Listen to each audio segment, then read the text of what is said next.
Donc, touche contrôle, cliquez sur la couche alpha. Les parties blanches génèrent une sélection. Ensuite, on fait sélection intervertir. Et l'erreur habituelle, en effet, c'est de déplacer les pixels noirs de la couche alpha avec l'outil de déplacement, les déplacer vers l'autre image. Mais on a un arbre noir, c'est sympa, mais c'est pas vraiment ce qu'on cherchait. Je vais jeter ça. Et évidemment, après avoir rappelé la sélection et après l'avoir interverti, vous devez réactiver le travail sur RVB en cliquant sur le mot RVB. Et c'est l'arbre en couleur que vous déplacez. C'est les couches RVB que vous déplacez. Et voilà. Alors, si je compare ce nouvel arbre avec celui qu'on avait juste avant, bon, ben, c'est pas mal ça. Hein. Il n'y a plus de petits fantômes du ciel, là.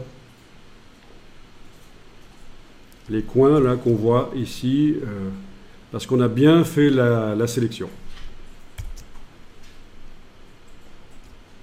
Alors, avec cet exercice, on est vraiment en plein dans le cœur de Photoshop, le travail avec les sélections.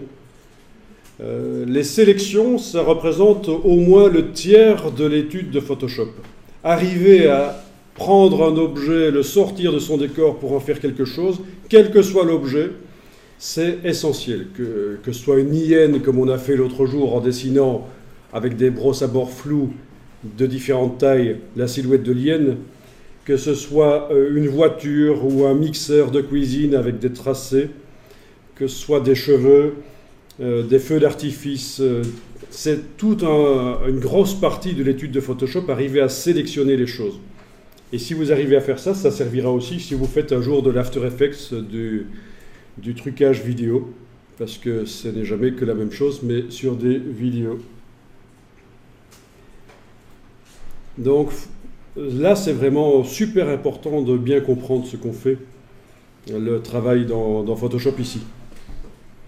Et c'est là en général que les débutants en Photoshop, les autodidactes, ils ne font pas ça en fait. Ils se contentent de prendre des photos et de mettre des effets sur les photos, mais faire des sélections pour arriver à travailler sur une partie de la photo ou emmener l'objet vers une autre image pour faire des choses plus créatives, ça ils font pas parce que c'est un peu trop compliqué. Je parle du fameux neveu du libraire là, qui s'y met à Photoshop parce qu'il trouve ça drôle et que ça lui rapporte un peu d'argent au noir.